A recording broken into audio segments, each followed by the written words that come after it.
News arrival 7 news ఛానల్కు స్వాగతం. ఈనాటి వార్తల్లోని ముఖ్యాంశాలు. ప్రకాశం జిల్లాలో మార్కాపురం సబ్ డివిజన్లో ఎలక్షన్లు, పంచాయతీ పార్లమెంట్ ఎలక్షన్లు జరిగాయి. చిన్న చిన్న చెదురుమదురు సంఘటన తప్ప అంత ప్రశాంతంగా జరిగింది. అందరికీ సహకరించిన వాళ్ళందరికీ కూడా ధన్యవాదాలు తెలియజేసుకుంటున్నాం. రేపు కౌంటింగ్ కూడా ఉంది 4వ తారీఖున, జూన్ 4న.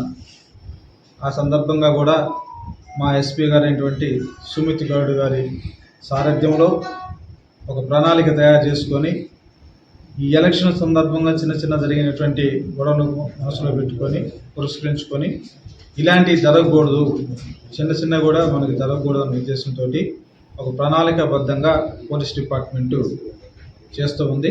అందులో భాగంగా ప్రతి గ్రామానికి కూడా ప్రతి ఎస్హెచ్ఓ, ఎస్ఐ గారు, సిఐ గారు, డిఎస్పీ గారు అందరూ అన్ని స్థాయిల అధికారులు కూడా గ్రామాల్లో తిరిగి ప్రజలకి అవేర్నెస్ కల్పిస్తున్నారు. గొడవలు చేసుకోవద్దని చెప్పేసి అందరికీ చెప్తున్నారు. అదేవిధంగా నైట్ పల్లె నిద్ర కార్యక్రమం కూడా చేస్తున్నాము. ప్రజలకు కూడా వాళ్ళు మంచి సదాభిప్రాయం కలిగించడానికి, వాళ్ళలో కాన్ఫిడెన్స్ పెంచడానికి, వాళ్ళ ఆత్మశైర్యం పెంపొందించడానికి పోలీస్ డిపార్ట్మెంటు పల్లె నిద్ర కూడా చేస్తుంది.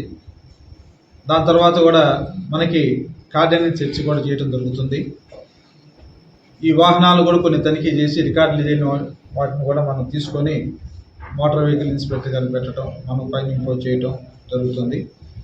అదేవిధంగా అలజల్లుగిన ఇలాంటి సంఘ వ్యతిరేక చర్యలు పాల్పడుతూ ఉండటం కూడా పెట్రోల్ బంక్ వాళ్ళకు కూడా డోజు పెట్రోల్ అమ్మొద్దని చెప్పేసి వాళ్ళకి నోటీస్ సర్వ్ చేయడం జరిగింది. అదేవిధంగా మనకి ఈ ఫైర్ క్రాకర్స్ వర్క్ వాళ్ళకు కూడా నోటీస్ ఇవ్వడం జరిగింది. వాళ్ళు ఎక్కువగా అమ్మకుండా వాళ్ళ లిమిట్ ప్రకారం, లైసెన్స్ ప్రకారం వాళ్ళు వ్యాపారం చేసుకోవాలి.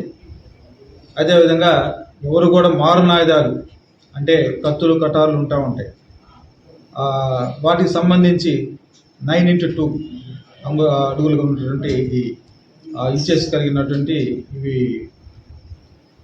ఆయుధాలు, అందుకని ఎక్కువగా కొలతలు కట్టి ఆర్మ్స్ యాక్ట్ ప్రకారం వాటి మీద కూడా చర్య తీసుకోవడం జరుగుతుంది. అదేవిధంగా రౌడీలు, సంఘ వ్యతిరేక శక్తుల మీద, కదలిక మీద కూడా మేము గట్టి నిఘా పెట్టుకుని ఉన్నాం. ఎవరైతే శాంతి భద్రతకు విఘాతం కలిగిస్తారో అనుకున్న వాళ్ళ మీద కూడా వాళ్ళ మీద ముందుగా వాళ్ళని బైండ్ ఓవర్ చేయడం కూడా జరిగింది.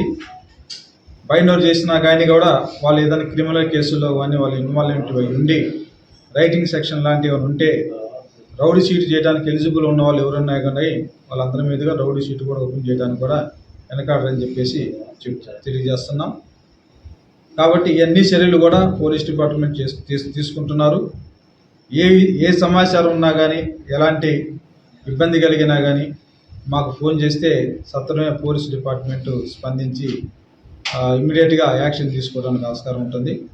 కాబట్టి అందరూ కూడా ప్రజలందరూ గమనించి ఎలాంటి ఉద్రేకాలకి, కౌంటింగ్ తర్వాత కూడా ఎలాంటి ఉద్రేకాలకి, భావోద్రేకాలకి లోను కాకుండా ప్రశాంతంగా ఉంటూ శాంతి భద్రతలు కాపాడటంలో పోలీస్ డిపార్ట్మెంట్కి సహకరించాలని కోరుకుంటున్నాం. సంఘ వ్యతిరేక శక్తులు ఎలాంటి అలజడి సృష్టించినా కానీ దాన్ని ఎదుర్కోవడానికి సిద్ధంగా ఉన్నాం. అలాంటి వాళ్ళని ఎట్టి పరిస్థితులు ఉపయోగించి చేయలేదు. చట్టపరంగా వారి మీద గట్టి చర్య తీసుకోవటం జరుగుతుంది.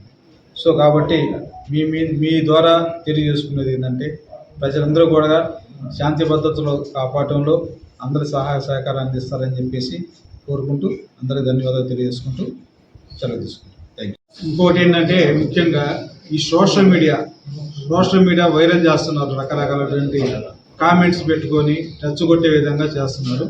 వాటి మీద కూడా మా జిల్లా స్థాయిలో కానీ, మా స్థాయిలో కానీ అందరూ కూడా దాని మీద ఒక ప్రత్యేకమైనటువంటి నిఘా విభాగం ఏర్పాటు చేయడం జరిగింది. సోషల్ మీడియాలో ఎవరైనా తప్పుడు ప్రచారాలు పెట్టి తప్పుడు వార్తలు కానీ, తప్పుడు విషయాలు కానీ, రెచ్చగొట్టే విషయాలు కానీ ఎవరైనా ప్రశ్నించినా కానీ, విధంగా వాళ్ళు సోషల్ మీడియాలో స్కోర్ చేసినా కానీ వాళ్ళ మీద కూడా చట్టపరంగా మేము చర్య తీసుకుంటాం. అలా సోషల్ మీడియాలో కొన్ని కల్పించుకొని ఆ కల్పితాలు పెట్టేసి రెచ్చగొట్టే విషయాలు మాత్రం పోస్టర్ అయి పెట్టొద్దని చెప్పేసి దయచేసి అందరికీ తెలియజేసుకుంటూ, అలాంటి వాళ్ళ మీద ఎట్టి పరిస్థితుల్లో కూడా వాళ్ళని కూడా ఉపేక్షించే పరిస్థితి లేదు. వాళ్ళ మీద కూడా చట్టపరంగా చర్య తీసుకుంటాం. మరిన్ని వార్తా విశేషాల కొరకు మా ఛానల్ని సబ్స్క్రైబ్ చేయండి, లైక్ చేయండి, షేర్ చేయండి. Thank you.